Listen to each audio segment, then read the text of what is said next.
Hello, I'm Adam Pacitti from Cultaholic Wrestling, and you are watching Tom Talks Rubbish. It's the place for interviews, wrestling reviews, and so much more.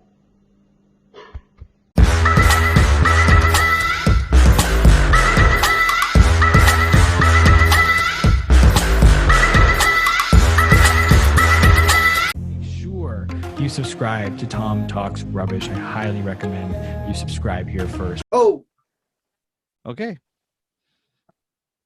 what's going on, guys? It's your boy, Tom Talks Rubbish, and today I'm back with another interview. This time, I'm joined by Patrick from the Cops and Writers podcast. So welcome to the show, Patrick. Well, thanks for having me. So you have a very interesting story, as I've got to know you, and we're going to get into all that for the next hour or so.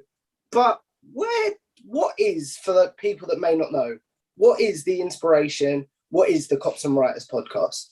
Well, the Cops and Writers podcast is kind of an offshoot of the Cops and Writers Facebook group, which started maybe a year and a half ago, 2 years, somewhere in that ballpark. And what happened was I had written and published 3 books that had nothing to do with police work. And I'm an indie author. I started out as traditional, where I went to try and get an agent and pitch it to a publisher, all that good stuff. And that fell through. And a friend of mine is like, hey, you can just put your book up on Amazon. And Amazon sells about 80% of the ebooks that are out there right now. And I was like, oh, I did not know that. So I gave that a whirl, and it worked just fine. And I started getting very involved in the indie author community. And I had a lot of people asking me questions about police stuff because I was a member of the Milwaukee Police Department. To give it some context, since you're over in England, correct? Yeah. But I'm sure, you have listeners from all over the place. And Milwaukee, Wisconsin is about 100 miles north of Chicago, Illinois, in the United States. It's a city of about 600,000 people. And we have about 1,400 people on the police department.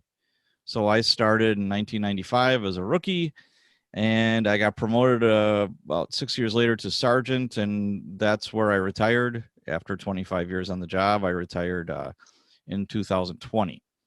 So it was last year, wasn't it? Yeah, January 16, 2020, was my last day on the job.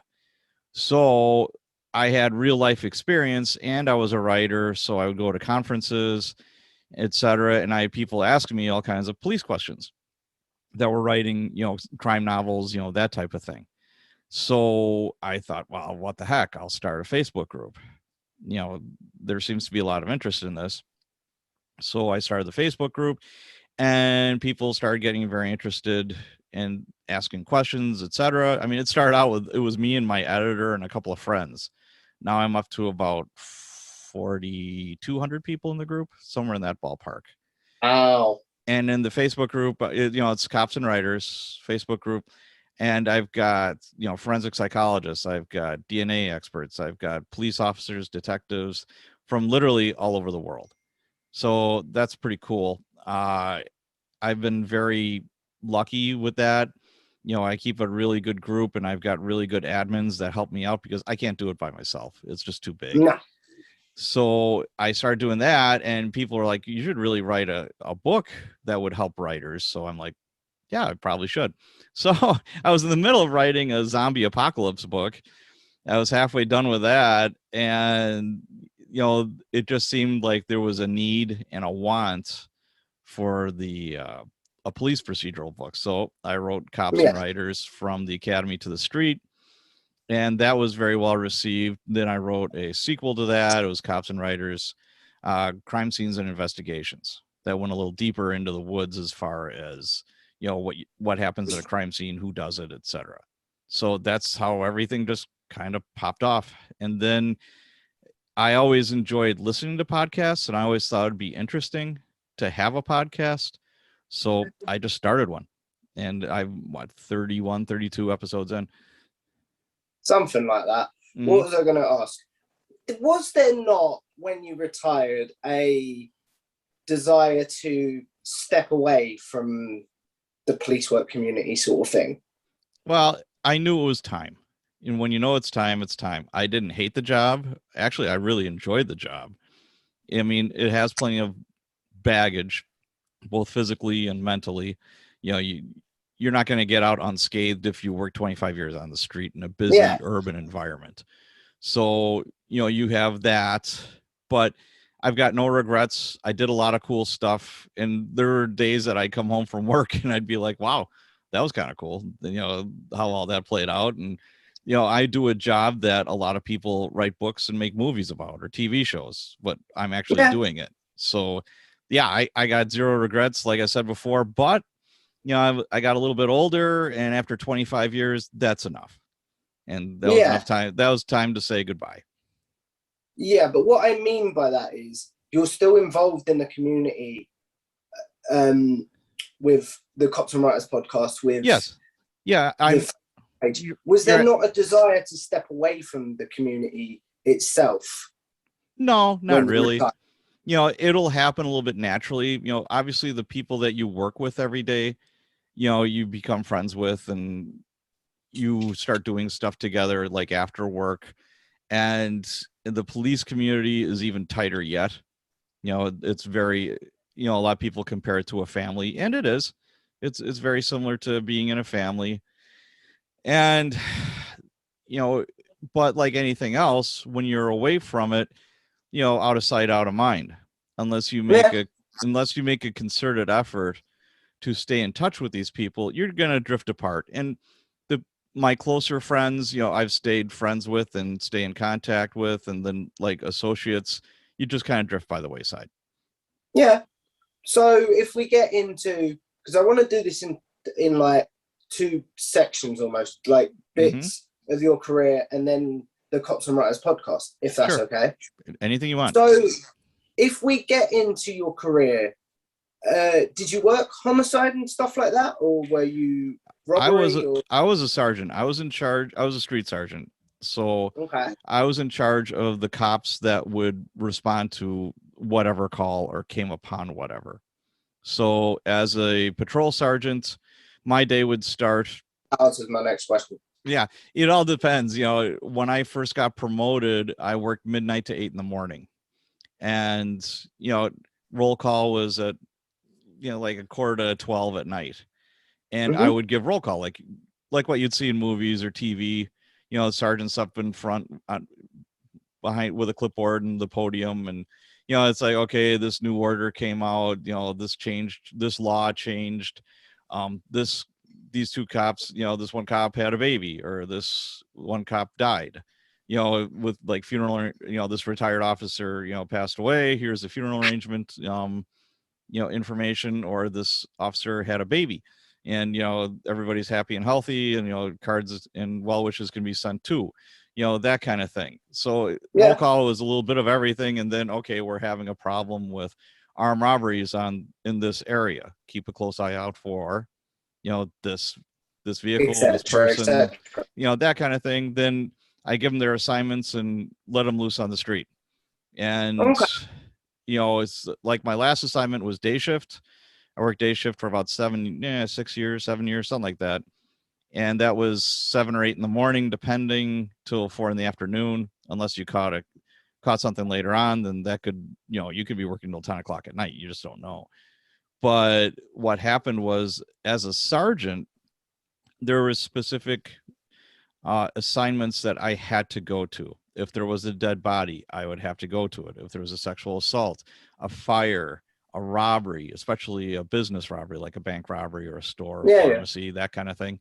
What else would? Anything dealing with off-duty members. So I was a supervisor. So if you got into an argument with your wife and things escalated and the wife called the police, I would have to respond to that and investigate it. Wait, seriously? Oh yeah. I mean, we're talking about like on off-duty officers, yeah? Yes, absolutely. So I would have to respond to something like that. Serious car accidents where there was somebody dead. Obviously homicides. What else am I missing here? anything short of a plane crash, and thank God I never had to go to one of those. But if it's going to be big and it's going to use a lot of resources, a boss has to respond to it, and that's what I would do. I would move the chess pieces around. Yeah. That's what I remember one time a judge asked me. I was on the stand at a homicide trial, and he said, "What exactly do you do?" I said, "I move the chess pieces around." I mean, That's a great metaphor, really. Yeah. Yeah, I said I make sure that the scene is perfect. So when the homicide detectives come in, they don't have to worry about anything except their scene. And it's like, okay, so that's what I did. Okay, so you made I assume you were joking, but you made a bit of a joke about, thank God I never had to show up at a plane crash, right? Right. So everyone obviously has their kryptonite of things that they would struggle to do, whether that be the sight of blood or anything. What would you say your kryptonite was when you were serving? Well, the things that you don't like handling was, again, anything dealing with off-duty personnel. If I had to arrest another cop, which I have, that's very unpleasant, and nobody wants to do that. But when you took the promotion, you knew that's something that might have to happen. And it happened to me a few times. So I didn't enjoy it, but it had to be done, and I was the person doing it. Or Fair. that, and anything dealing with children, any type of like sexual assault, or even worse, a homicide of a child is horrific, and nobody wants to go to anything like that. And it doesn't even have to be a homicide. It could be like a co-sleeping death where it's kind of becoming popular now for parents to sleep with their infants. And what happens is, a parent will roll over and smother the child because they're just not strong enough to push them off. Yeah. And, I've gone to a few of those. So please don't sleep with your little babies. Put them in a crib, put them in a bassinet near you, whatever, but do not sleep right next to them, please. Oh, no. It's horrible. It is beyond horrible. I don't have kids yet, but or plans to have kids anytime soon. But the tragedy of losing a child, it's horrific. And then, children, teenagers, one of the common things for teenagers that commit suicides is, over some type of love thing, boyfriend, girlfriend, whatever, and they just don't see the big picture that this is not the end of the world. You'll find somebody else. Yeah. There's a big old sea out there. It's that's the way it is. But they think that, it's the very end because Johnny or Susie or whoever, rejected them. So I've been to more. We've all been there, I'm sure. Absolutely. Absolutely. But, to a teenager or adults too, I've had it happen with adults, it's not the end of the world. And, the sun will come out tomorrow, and, things will get better with time. But sometimes people just make that final solution, and, they're going to hang themselves, shoot themselves, whatever. And that's the collateral damage of family, responding or finding them is unbelievable. It's horrific. I can imagine. Like, one question I am really curious about was, being a police officer what you always wanted to do? No, I actually started. I always had it in the back of my head. I liked the idea of helping people. I was also thinking about becoming a firefighter or a paramedic, but I'm not real fond of heights. And so, and you have to go up on roofs and all that, and that wasn't exactly my thing. So the police thing seemed a little bit better. What else? I started college, actually, university, as a music major. I wanted to be I was thinking about being a band director. So I love music, and that kind of fell by the wayside. I worked full time when I was going to college, and I financed the bulk of my own education because I worked. And part of that was the music classes that I was taking were sometimes, that's okay, that were like 4 or 5 days a week, and the hours weren't the best. And I was like, maybe this isn't the best fit. So I have a bunch of credits in music courses, but I don't have the degree in music. So Any desire to pick it back up now that you've left? yeah, I always have that in the back of my head. It's just time. I started working a seasonal job this summer. I work for an airline, and I am a baggage. I'm a baggage handler.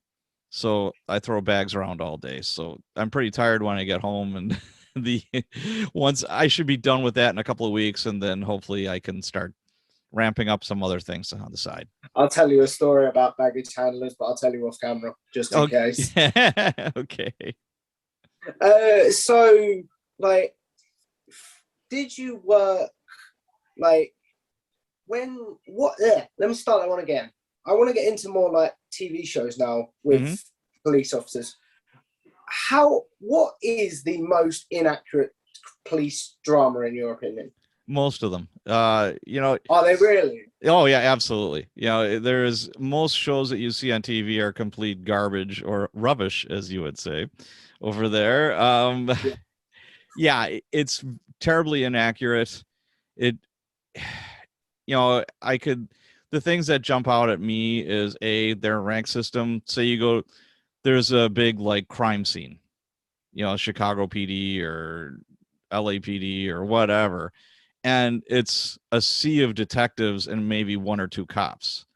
Whereas in reality, in reality, it would be the other way around. There'd be a lot more cops in uniform than detectives. And then the role of detective is you're an investigator.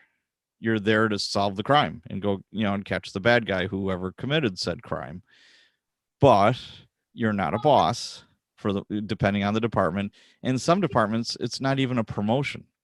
It's a lateral transfer or maybe a small promotion. But can you just explain what a lateral transfer is for those that may not know, please? Sure. It's like, okay, you're a police officer. There's some departments that say, okay, you have to be an investigator or a detective. Say you're a police officer for 5 years. After that 5 years, you have to go over to the investigation side and be a detective for, like 2 years, 3 years, 4 years, whatever the case may be. And I think it's a good thing because now you're learning more of the investigation side. It's a different job with different responsibilities, but you're not outranking a police officer. It's the same. Okay. You're on the same level playing field. You're the same rank. You're just doing a different job, sort of. Yes. Yeah. You don't wear a uniform. You wear a suit. That's what most detectives wear. And most detectives show up to a crime scene when the crime is done and over with.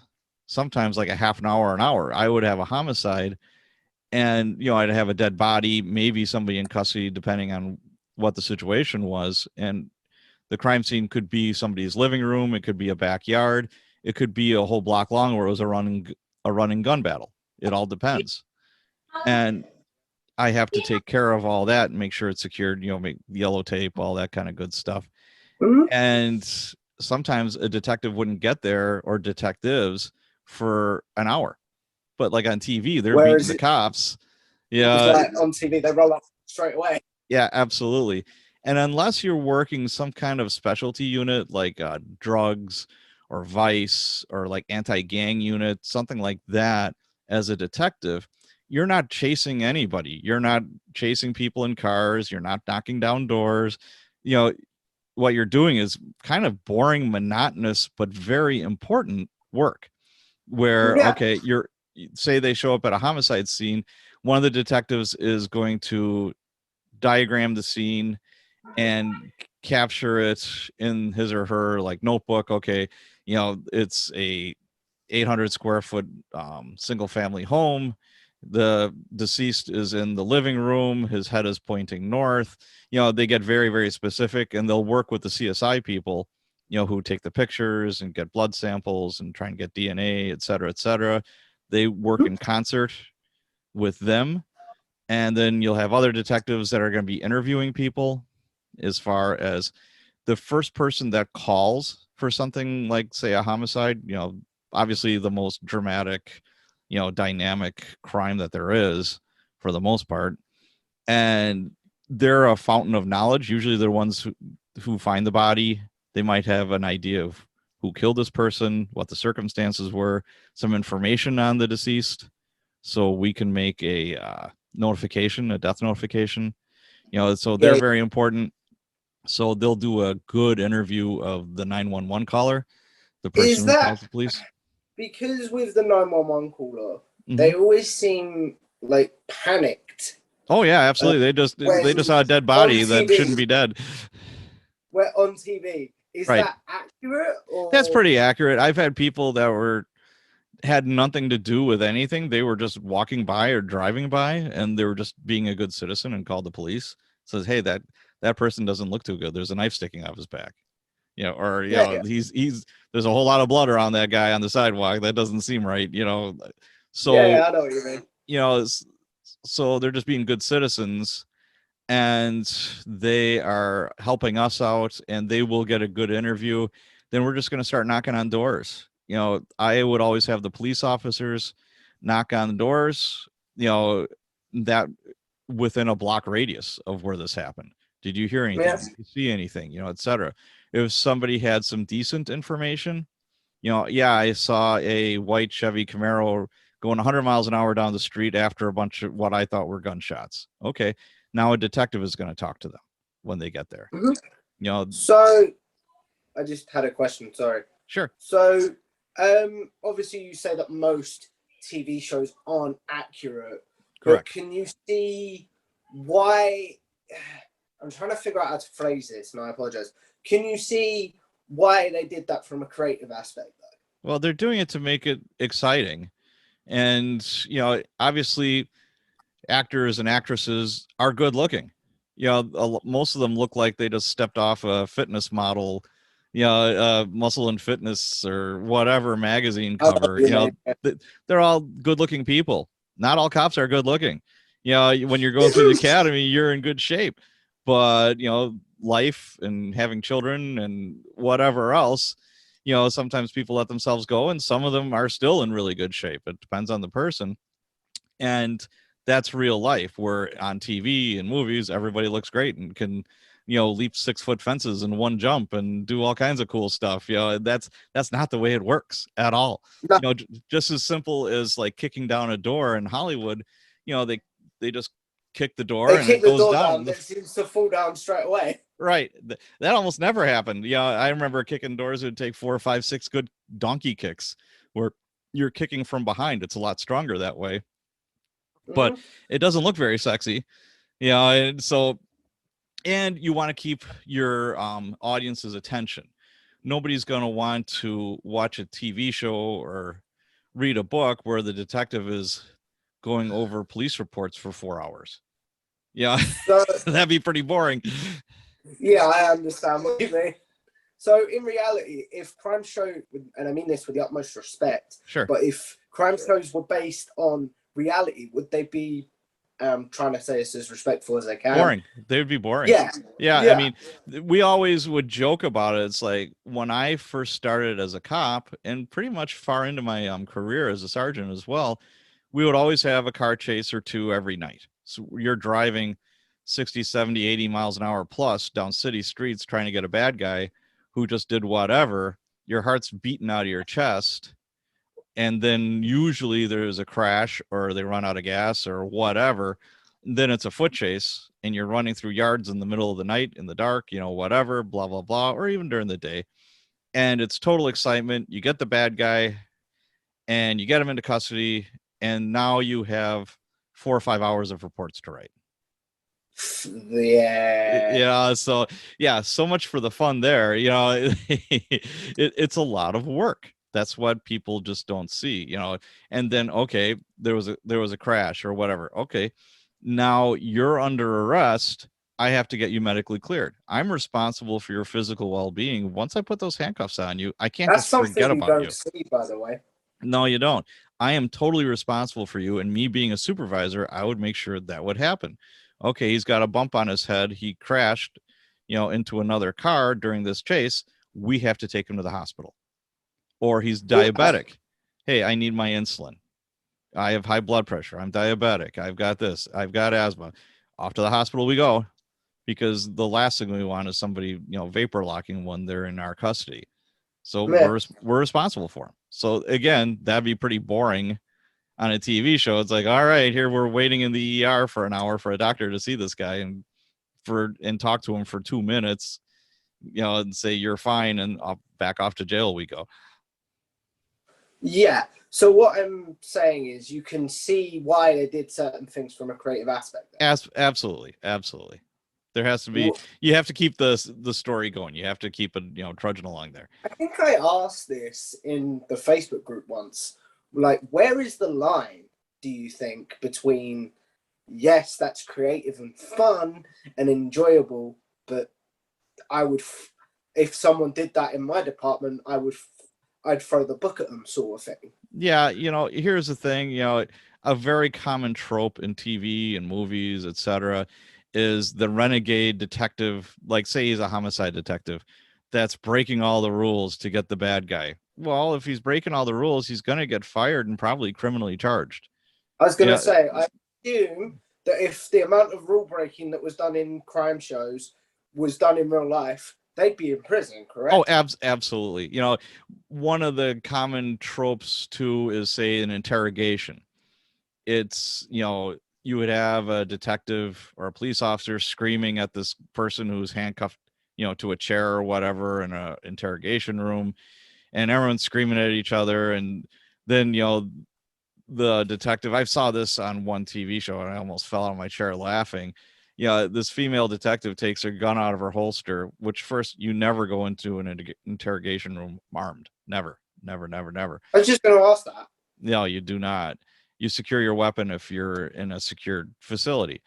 And she puts her gun in this guy's mouth trying to get him to talk. Well, first off, you can't talk too well with a barrel of a gun in your mouth. I think I've seen the one you're on about. Oh, there's been more than one. There's been more than one. And okay, you talked about having moments where you fell out of your chair laughing, or maybe wanting to shoot your TV. Right. I've got to press you and ask you for what are the shows that you're like, well, I can't watch this. Well, I think it was Hawaii 5-0. They did that with the gun in the mouth. Then Chicago PD, I saw that with the gun in the mouth.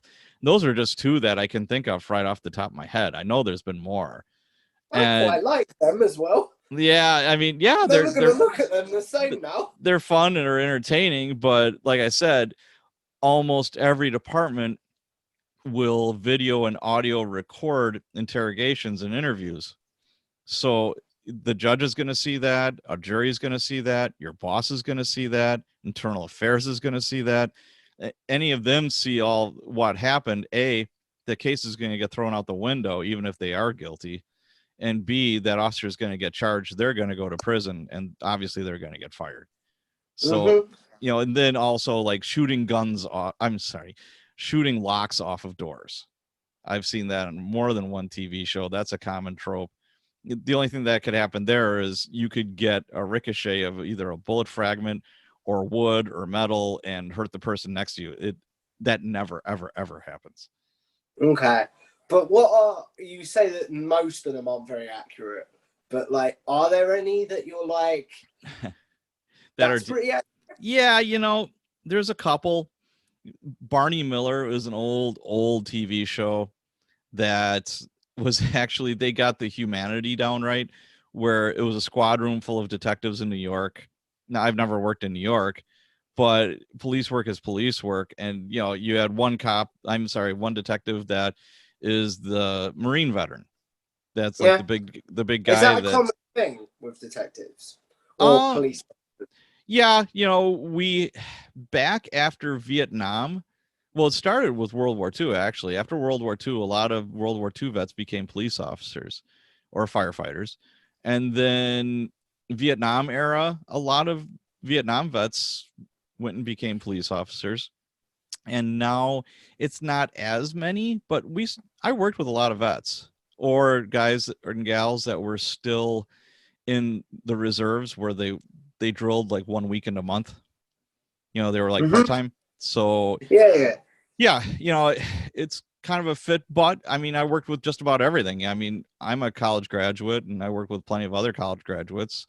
I worked with guys that were school teachers that wanted to become cops. You may know the question, and I'm sorry, I keep interrupting you. No problem. questions. Like, do you need a college degree in America to become a police officer? It depends on the state. It goes by, every state has different laws when it comes to that. In Wisconsin, where I'm at, you have to have 60 college credits to be a police officer, and you have to be at least 21 years of age. Fair enough. So just because we've been going for, nearly an hour. And I like to keep my interviews around the hour mark, just so that, because I've found that if they're very long, people don't watch the entire thing. You are correct, yes. I want to get into the Cops and Writers podcast, if that's okay. Sure, no, that'd be great. So, were you still serving when you... Yes. When I started, I was still active on the job. Okay. So, obviously, for people that don't know, basically you have a guest. Is it a guest every week, or is it sometimes just you telling stories? I might have some solo episodes coming up in the near future, but for now, I have guests. Okay. So, one that I saw recently, you had a hostage negotiator on, correct? Yeah. Gary Nessner. He was a hostage negotiator for the FBI. He had a very interesting career. So, this is something that I'm really interested in as someone that's trying to build their interviewing portfolio. How are you contacting these people? Are they people that you knew on the job? Are they people? A lot of it's just networking. I found Gary through Jerry Williams, who is a retired FBI special agent, and she has a podcast. It was a FBI Real Case Files, where what she would do is bring on retired FBI agents, and they would discuss a case that they were involved in, like a bank robbery. Yeah, it's almost always solved.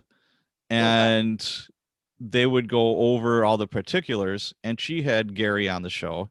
And that was really interesting to me because he was the hostage negotiator for the Waco standoff in Texas, and with Gary Koresh and all that kind of stuff. I feel like that's something that gets used in TV a lot. Right, yes. So the way I got the interview was I became friends with Jerry. I enjoyed her podcast, and I reached out to her on Facebook, and she's a very, very nice person, very genuine. And she took the time to chat with me. And I said, I had her on as a guest, and I said, I really enjoyed the episode with Gary that you had. I said, is there any way you could introduce me? And she said, yeah, no problem. So she introduced me, and we hit it off, and he was on the show. Okay. So most of yours is like, because I'm interviewing people that are like, I'm trying to figure out how to phrase it. Not like semi-famous, but have like a following. Right. The way to do it, and what I have learned is, I'm not going to call Stephen King tomorrow and say, hey, Steve, I'd love to have you on the podcast. But maybe a mid-list author, I'll email or try to do a direct message on Facebook, etc., and say, hey, you know what? I've got this podcast. I'd really be interested in having you on the show, especially people who did something recently, like just wrote a book and they want to promote themselves. Yeah. It's a win-win because they get to promote their book or whatever they did, and you get to have an interesting person on your podcast.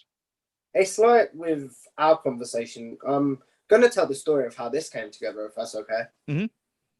Like, I'm a member of the group because people that watch my show may know I'm an aspiring writer. So eventually I'd like to do something in writing. Mm-hmm. It's on the back burner for now because this has just taken off, and, you have to prioritize, right? Sure.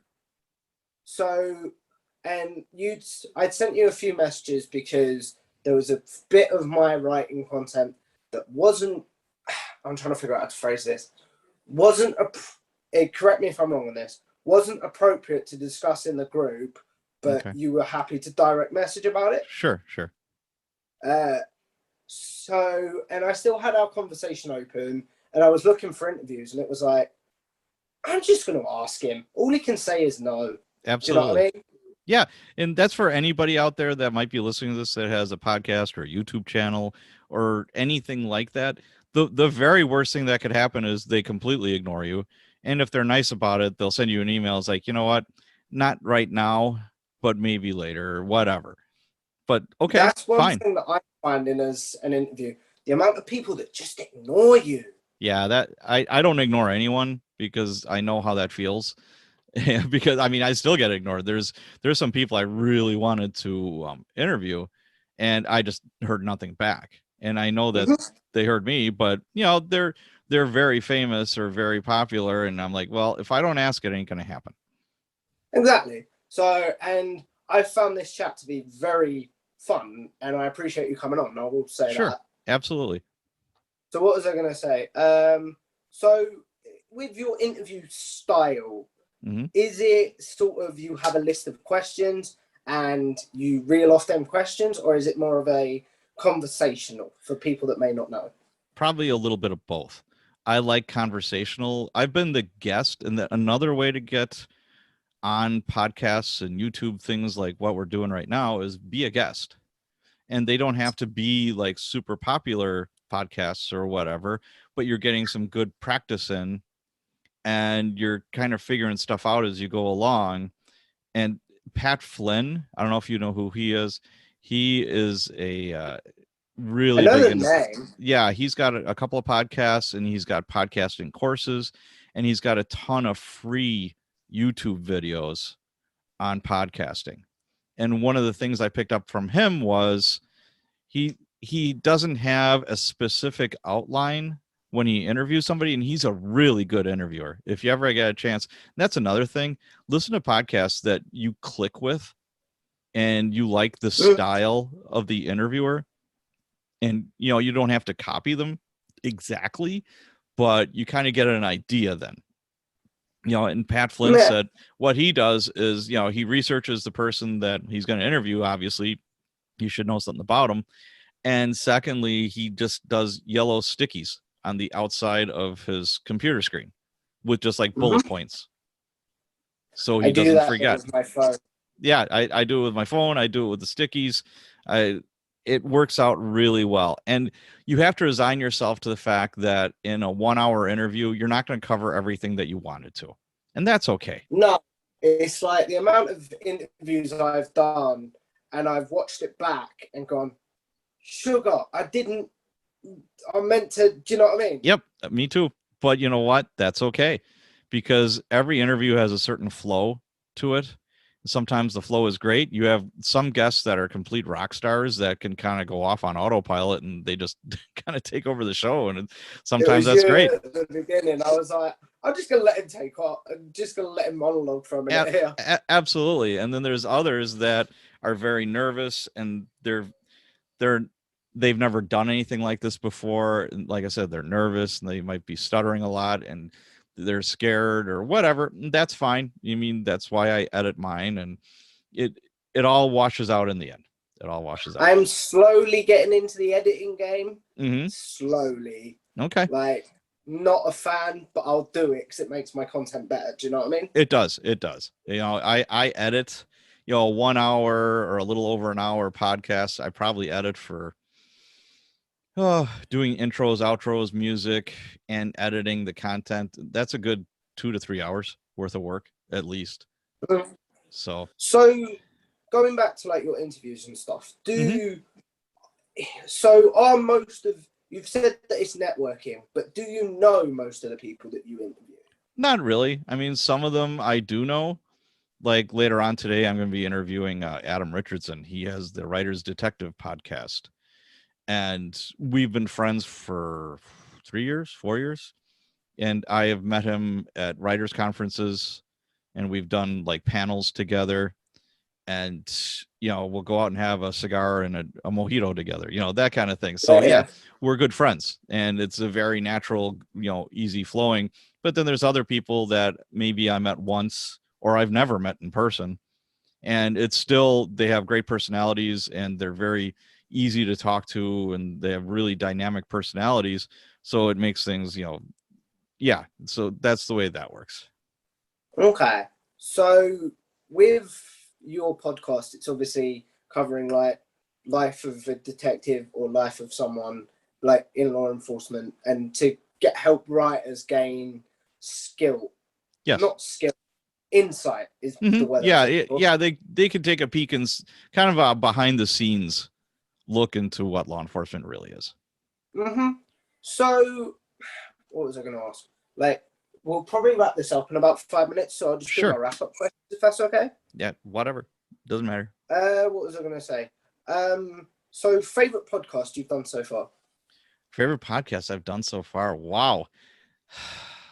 You know, is that like asking you your favorite hits? Yeah, it's like asking me my favorite child. You know, I probably the first one was with my buddy Adam, and I listened back on that, and it wasn't that long ago, but I'm like, oh my God, I did not sound good at all. But I learned from my mistakes, and you just keep pushing forward. I've, you know what? I can't really pinpoint which one I like the best, because each one gets a little bit better. My interviewing skills get a little bit better, and I've just been super lucky with, you know, some of them I laughed my butt off, and some of them, you know, have been serious, and just, I can't say enough good things about the people I've interviewed. I've been really lucky. So where, like, this is my wrap-up question that I tend to ask quite a bit. Where do you want Cops and Writers podcast or Facebook group or both to be in 5 years or so? In 5 years? Well, you know, ideally, I would love the podcast to be self-monetizing, where I could farm out all the editing and all the busy work to someone else, to like a personal assistant or somebody who does that for a living, so I could concentrate on content and the interviews themselves. If I could make a living out of podcasting with sponsors and Patreon and all that kind of good stuff in 5 years, I'd be super happy if I could do that. And just keep on doing what I'm doing. I think it's a lot of fun. I help a lot of writers out, and I'm having a good time. And when it stops being fun, I'll probably stop doing it. That's me as well. You've definitely helped me out a lot. Good. Not only by coming on and doing this for me, but the Facebook group has definitely helped me out a lot. Well, that's good. Hey, speaking of the Facebook group, a couple of people had some questions. Do you mind if we just do those real quick? Yes, I was just going to ask you, can we wrap up with those? Yeah, absolutely. You know, Have you got them down? Because stupidly, I do. I forgot to write them down. That's okay. I've got it right in front of me. All right. From Anita Rogers, how about, do you ever plan to write crime fiction? Yes, I do.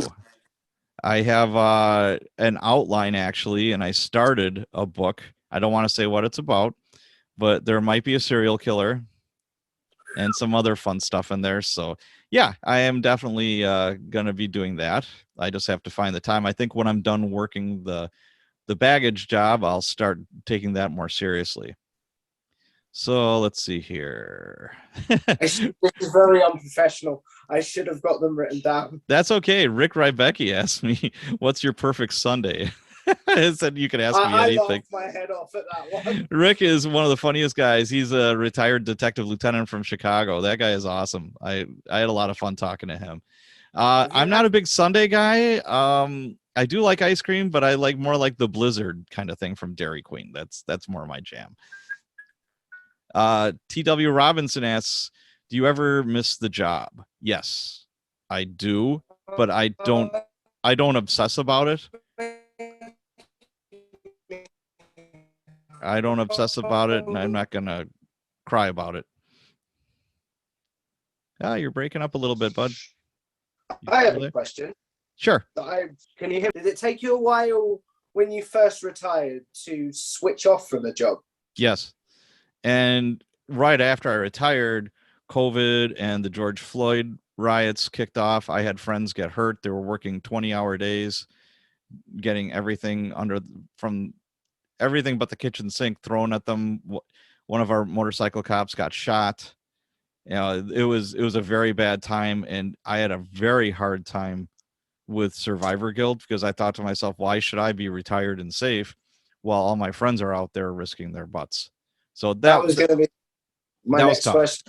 That was tough. But I'm fine now, and I do still miss the job, but certain aspects. I don't miss the long hours. I don't miss the stress, because there's a lot of stress on the job.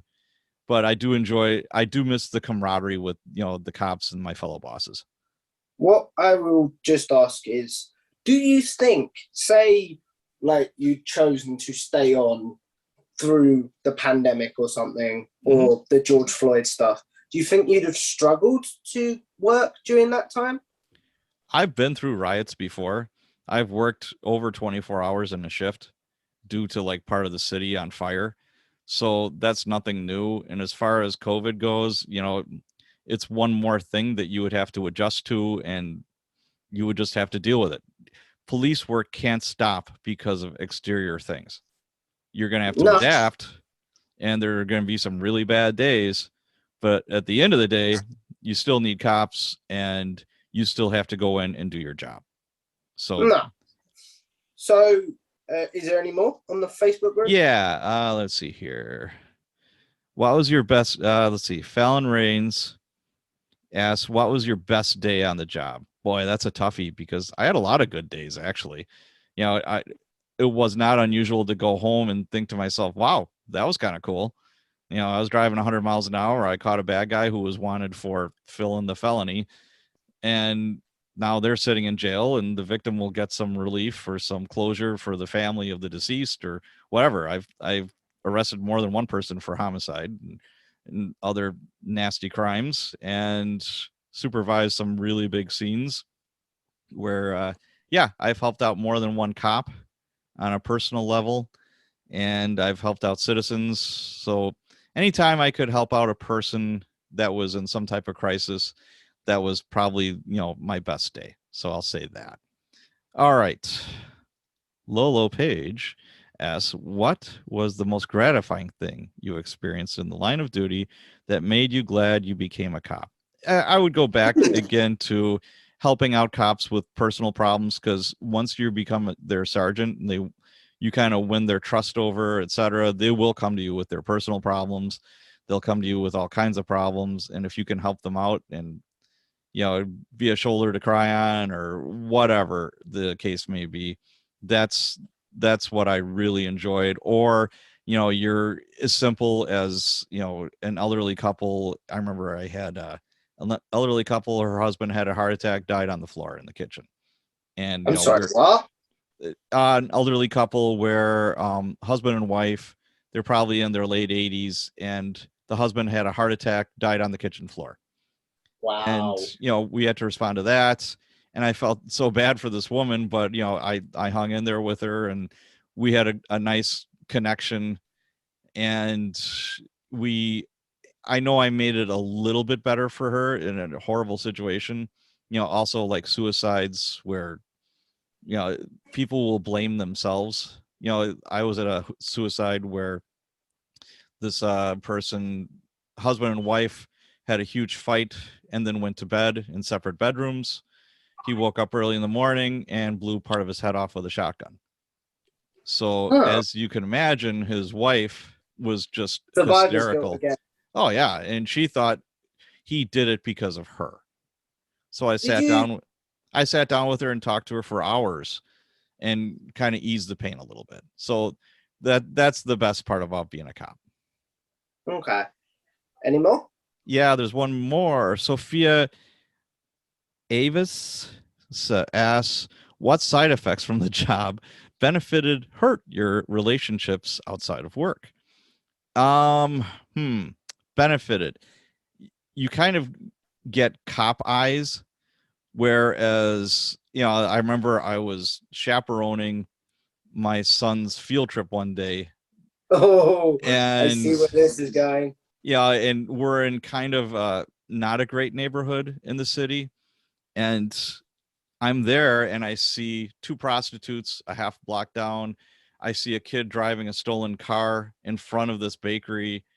I'm seeing all this criminal activity, and all these people, they're from the suburbs, and they're like, oh, this isn't such a bad neighborhood. This is wonderful. And I'm like, you're not seeing what I'm seeing at all. They're oblivious to it.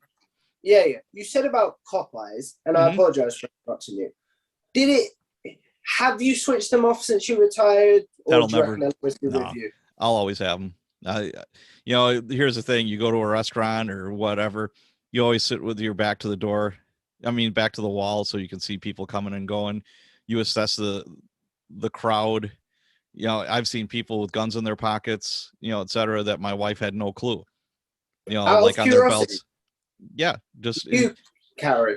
Oh, it all depends. Summertime, not so much, because I'm just a t-shirt and shorts kind of guy. Yeah. I don't like it, but in wintertime when you're bundled up, yeah, I do. Fair enough. Yep, I still do. As far as maybe being a little overprotective with your children, once you've gone to some crimes against children, you might be a little more overprotective of them. Oops. Echo, stop. Sorry, I No, set a reminder on my Alexa. No problem. No, do this. No problem. But So just as we wrap this up, we've been going for exactly an hour now. Okay, let's wrap it up. Where can the people find the Cops and Writers podcast or your books? The Cops and Writers podcast is available, I think, on 12 different podcast platforms. So Apple Podcasts, Spotify, Stitcher, Google. Just put it in, you'll find it. No matter whatever your preferred way of consuming podcasts, it's there. Because you don't have a YouTube channel either, do you? I do not have a YouTube channel. The Cops and Writers books are on Amazon right now. Just type in Cops and Writers and they'll pop up. Then the Facebook group, just in the search bar, that's off to the left, the upper left-hand corner in your Facebook page. Just type in Cops and Writers and that'll pop up. But go to the Cops and Writers group. There's a page and a group. I don't do much with the page, but the group is very active. It's well worth it. And I also have a website, copsandwriters.com. And yeah, that's where you're going to find me. It's well worth doing. As someone that is trying to be a crime writer and just scrolls the page every so often, mainly looking for inspiration. Well, I'm glad it's helpful. That's good. It's definitely well worth doing. So, as I say, I want to say thank you for coming on, Patrick. If you like this video, guys, please like, share, and subscribe, and I will see you in the next one. Bye. Thank you.